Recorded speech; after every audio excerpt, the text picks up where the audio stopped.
En 1976, 7 artistas alcanzaron la cima mientras sus vidas se desmoronaban en silencio. Una canción número 1 no era victoria.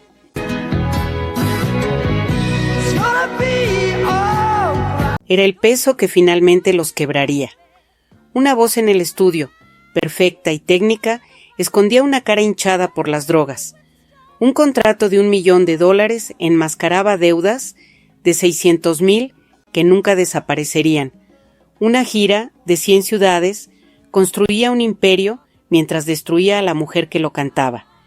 El mundo les dio todo lo que querían exactamente en el momento en que su cuerpo y su mente no podían soportarlo. Esto es lo que sucedió cuando el éxito llegó demasiado rápido, demasiado grande y demasiado tarde para salvarse.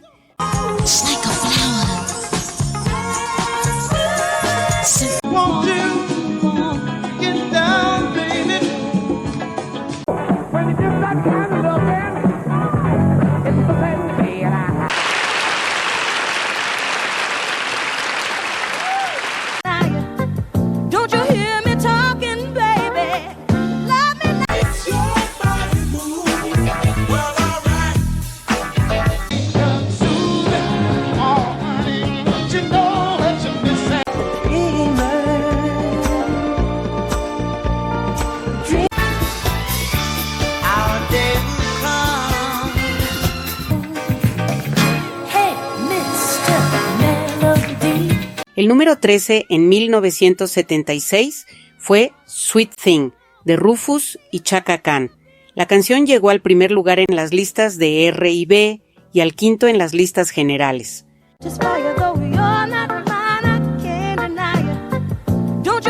Rufus era una máquina de platino, pero Chaka Khan estaba siendo asfixiada. El sello la rebautizó como Rufus presenta a Chaka Khan, un nombre que le robó su identidad.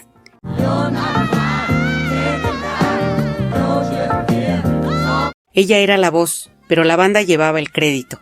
100 ciudades de giras en un año.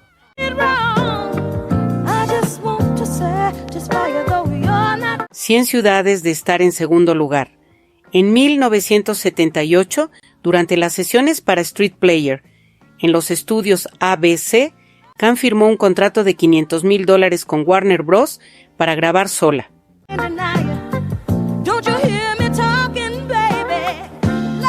Los otros miembros de Rufus se convirtieron en su banda de respaldo. 10 años de pleitos sobre quién cobraba qué.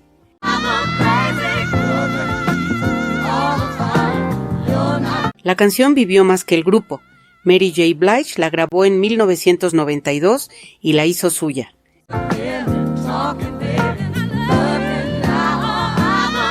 El sonido de la guitarra Gibson L5 de Rufus pasó a una nueva generación a través del formato Quickstorm de la radio moderna. Pero Chaka Khan ya no estaba en la foto. En 1976, las hermanas Hutchinson de Emotions tocaban en los estudios Hollywood Sound Recorders. Flowers subió al número 5 en las listas de R&B.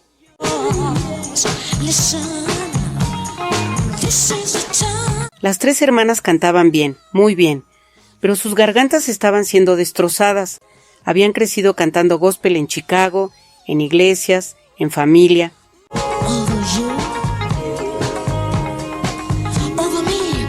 Ahora estaban bajo la presión de las sesiones de producción de Earth, Wind y Fire. Sheila Hutchinson sentía el dolor en sus cuerdas vocales cada noche.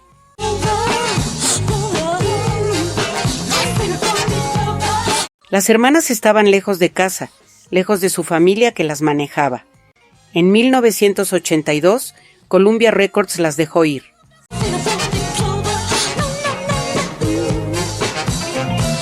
El álbum New Affair no vendió. De repente no había infraestructura. No había Maurice White protegiéndolas.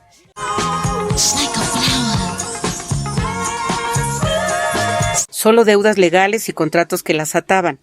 Wanda Hutchinson regresó a Chicago y abrió una tienda de ropa para sobrevivir los años 80.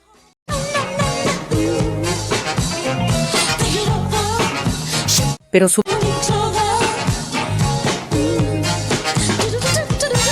la precisión técnica de las hermanas Hutchinson vivió en la música pop moderna, aunque ellas no. En 1976, Marvin Gaye firmó un contrato de $1 millón por álbum. Estaba grabando en Marvin's Room en Sunset Boulevard.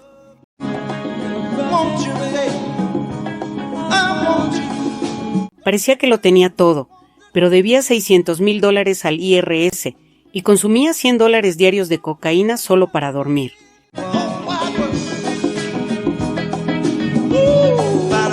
El éxito de Let's Get It On lo había quebrado psicológicamente.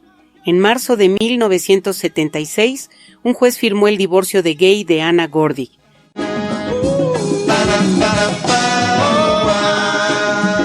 El fallo mandaba que los primeros $305,000 de sus regalías fueran directamente a su exesposa.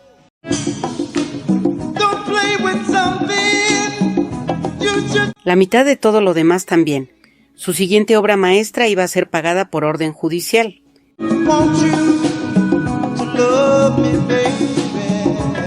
Después,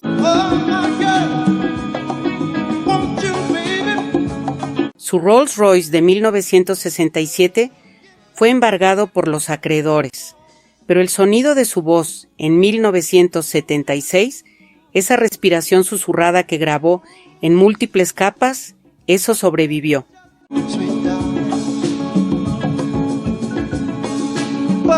Maxwell lo usó en Urban Hand Suite en 1996. El neo soul moderno nació del dolor de Marvin Gaye, aunque él nunca lo supo.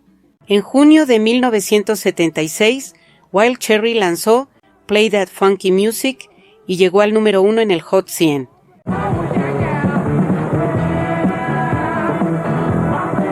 Rob Parisi estaba ganando millones, pero había grabado la canción en 48 horas sin dormir.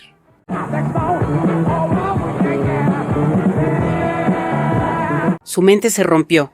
Los fans de rock puro lo odiaban por abandonar el blues. Lo llamaban traidor.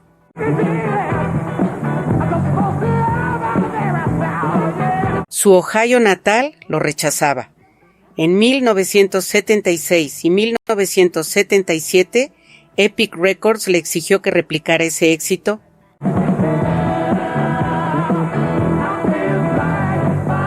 Las sesiones de Electrified Funk fueron apresuradas y caóticas. El grupo se desmoronó. Había un pleito de $500,000 sobre la administración.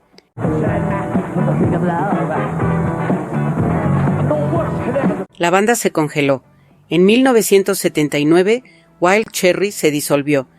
Parisi se fue a trabajar en radio.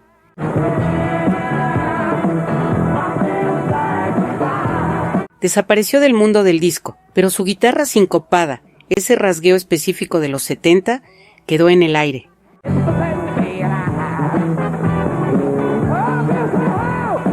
Cuando Uptown Funk llegó en 2014, ese rasgueo estaba ahí, sin crédito, sin nombre. La lucha de Parisi por ser respetado vivió en la música que otros hicieron después de él. Rod Stewart ocupó el número 9 en 1976. Tonight's the Night estuvo 8 semanas en el número 1 del Hot 100, comenzando en noviembre.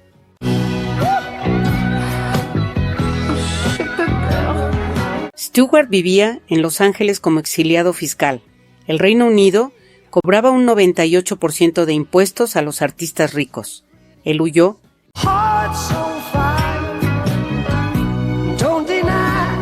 Pero al huir, cortó su conexión con sus raíces de clase trabajadora. Se convirtió en un mercenario.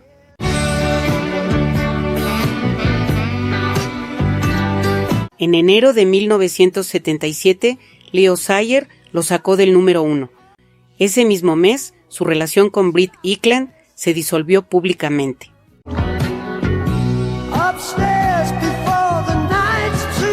Ella demandó por $12,5 millones de pensión. La canción romántica que grabó era hueca.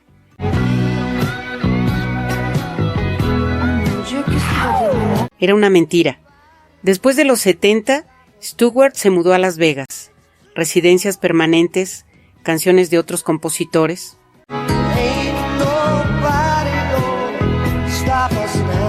Seguridad, nada de riesgo.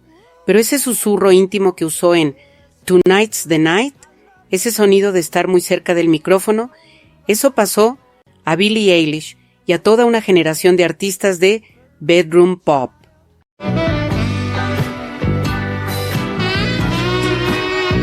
Ellos usan la misma cercanía para simular intimidad, pero detrás hay un negocio global de miles de millones. En 1976, Maurice White de Earth, Wind y Fire estaba en la cima. Can't Hide Love fue número 1.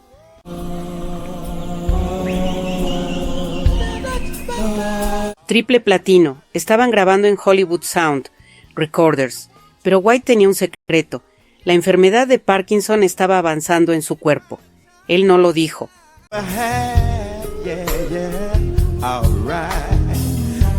Mantuvo la ilusión de invencibilidad. En 1983, la gira Electric Universe costaba $600,000 por semana.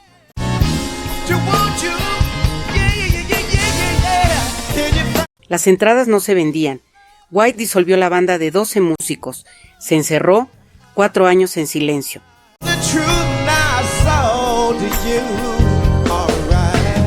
En sus últimos años, White estaba confinado en su casa en Los Ángeles. Los temblores le impedían tocar.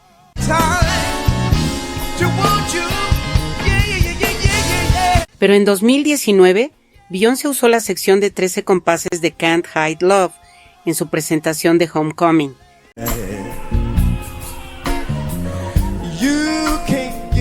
Ese arreglo de metales específico, esa marca de excelencia que Maurice White creó mientras su cuerpo se desmoronaba, pasó a ser el estándar de la música de élite moderna. Brick llegó al número 7 en 1976 con Das, número 1 en R&B, número 3 en Pop.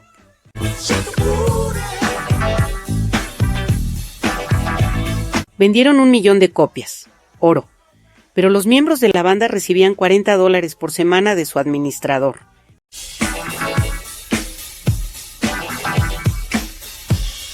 $40, mientras tocaban en arenas llenas. El dinero nunca llegaba a ellos.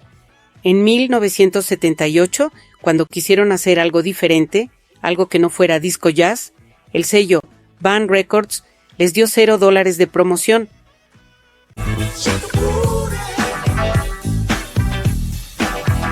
Simplemente los abandonó. El guitarrista Reggie Hargis se fue. Hubo una pelea legal sobre quién podía usar el nombre Brick.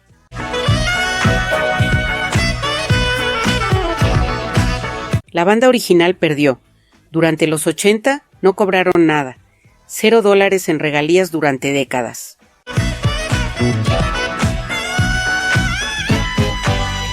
Pero ese ritmo de batería de Das, a 108 latidos por minuto, ese ritmo específico, se convirtió en el DNA de la música G-Funk de la costa oeste.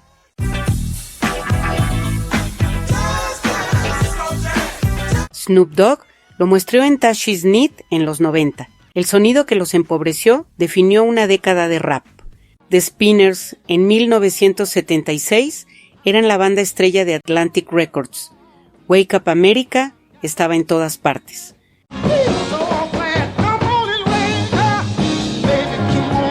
Philippe Wynne era el vocalista, su voz era un instrumento, pero algo estaba mal. Wynne se comportaba de forma errática en el estudio.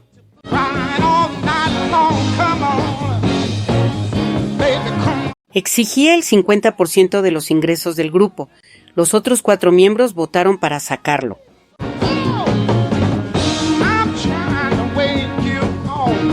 Esto ocurrió durante su ciclo de giras más lucrativo. En enero de 1977, Wynne se fue.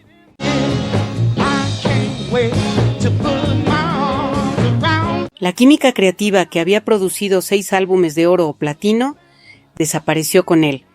El grupo tuvo que completar una gira agotadora en 1977 sin saber quiénes eran.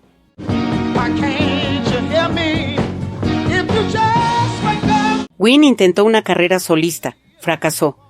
Vivió en inestabilidad financiera. El 14 de julio de 1984 murió de un infarto a los 43 años, mientras actuaba en un club nocturno en Oakland.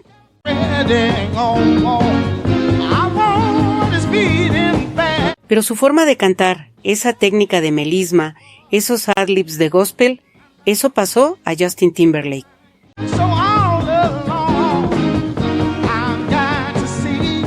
Pusher Love Girl, de Timberlake en el siglo XXI, replica lo que Wynn perfeccionó antes de que su propia ambición lo quebrara. En junio de 1976, The Jacksons dejaron Motown. Se fueron a Epic Records, consiguieron un contrato de $500,000 por año y tasas de regalías del 35%.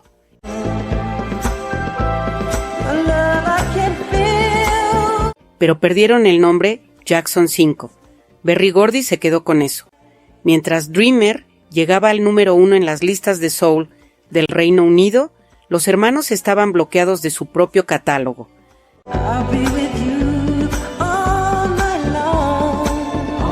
Tuvieron que empezar de cero. Se sentían como traidores. En 1976, durante una grabación de variedad en CBS, Jermaine Jackson se negó a firmar con Epic.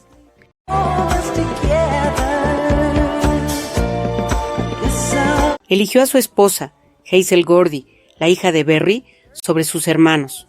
Un pleito de $100 millones.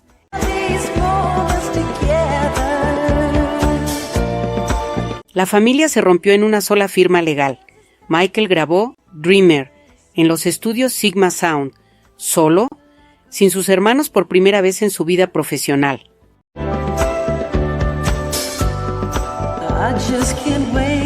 Después de 1976, sobrevivieron con giras de 365 días para probar su autonomía.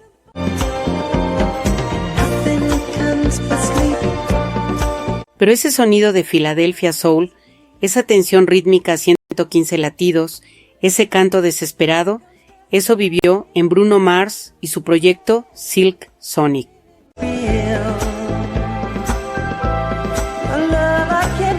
El DNA de la lucha de los Jacksons por la libertad en 1976 se convirtió en la música de otro artista en el siglo XXI.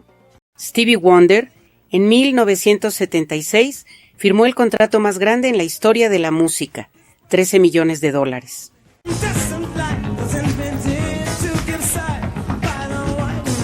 Lanzó un álbum de 21 canciones llamado Songs in the Key of Life. Black Man era una de ellas.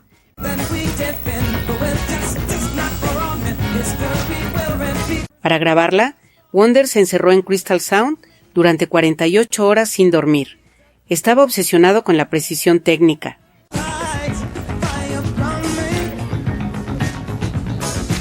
El sintetizador GX no era complejo. El folleto educativo tenía 105 páginas. Su cuerpo se rompió.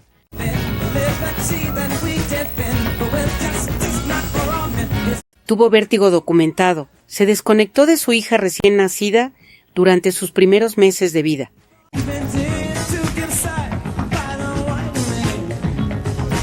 El 16 de octubre de 1976, Wonder colapsó en el estudio. Ese día marcó el fin de su periodo clásico.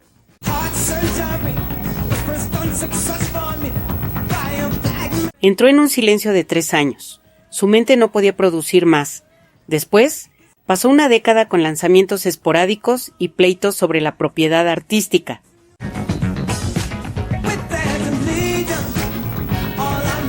Pero ese formato de Black Man, esa recitación rítmica de nombres históricos, ese enfoque de justicia social, eso sobrevivió en la escuela primaria Stevie Wonder en Los Ángeles.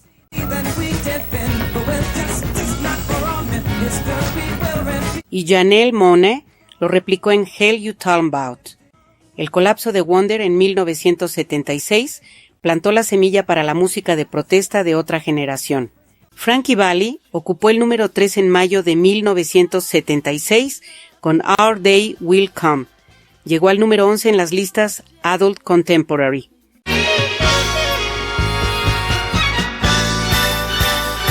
Su carrera estaba resurgiendo, pero Valli estaba sufriendo en silencio.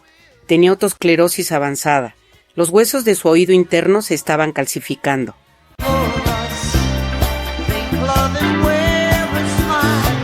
Estaba casi 60% sordo. Grababa en Media Sound, estudios usando las vibraciones del piso de madera.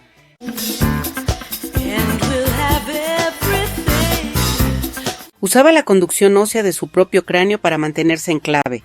El público celebraba su fácil regreso.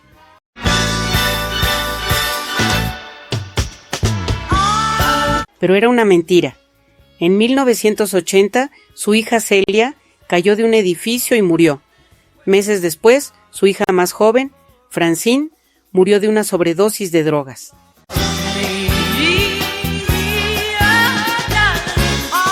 El éxito de Our Day Will Come se evaporó. Valli entró en shock funcional, aunque sus números de ventas seguían siendo altos.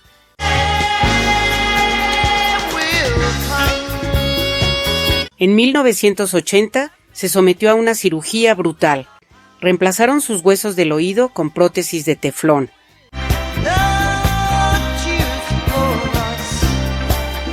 Sobrevivió. Continuó actuando hasta los 90, pero el peso de esa era nunca se fue. El musical Jersey Boys ganó $3,000 millones globalmente.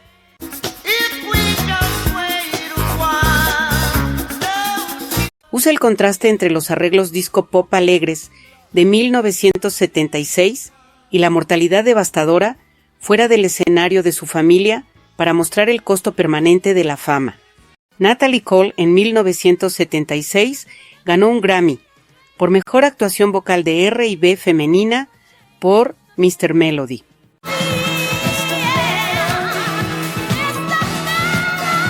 Estaba en el número 2, pero consumía $3,000 de heroína y cocaína cada semana.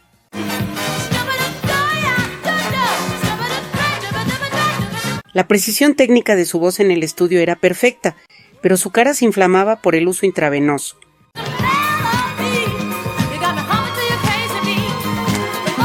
Necesitaba bolsas de hielo antes de cada presentación pública. En 1982, durante una residencia en el Las Vegas Hilton, su voz se rompió en medio de una canción.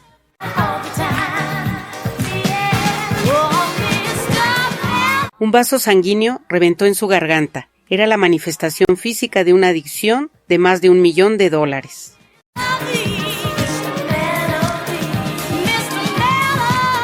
Capitol Records la dejó ir. En 1983 entró en un programa de rehabilitación en Hazelden.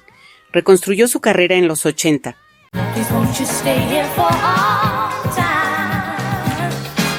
Pero el costo físico nunca desapareció. En 2009 necesitó un trasplante de riñón. Había contraído hepatitis C.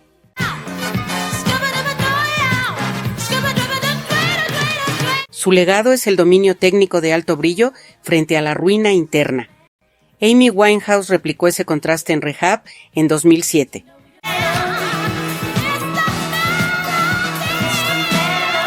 Arreglos de jazz pop alegres sobre la documentación de la desintegración total. Cole vivió ese patrón primero. Winehouse lo repitió. Ambas pagaron el precio. War llegó al número 1 en 1976 con Summer. Número 7 en el Hot 100. El álbum Greatest Hits fue platino de la RIA.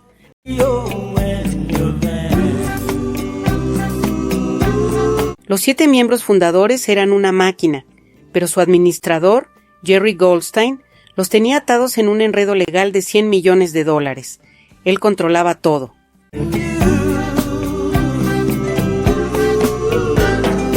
Ellos no tenían autonomía, no tenían seguridad financiera. Esto ocurrió exactamente cuando eran más visibles. El 10 de mayo de 1979, durante las sesiones de The Music Band en Crystal Industries, el grupo se desmoronó.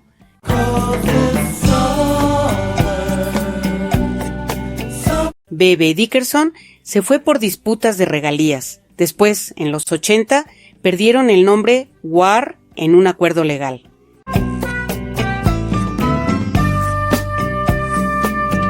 Los creadores originales no podían usar su propio nombre. Lonnie Jordan es el único que puede actuar bajo ese título.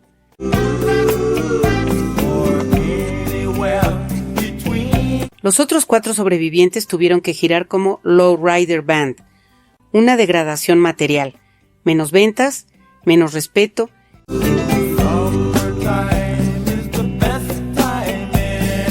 Pero ese ritmo de It's Your Night, ese sonido específico y gastado, Kendrick Lamar lo muestreó en MoMA en 2014.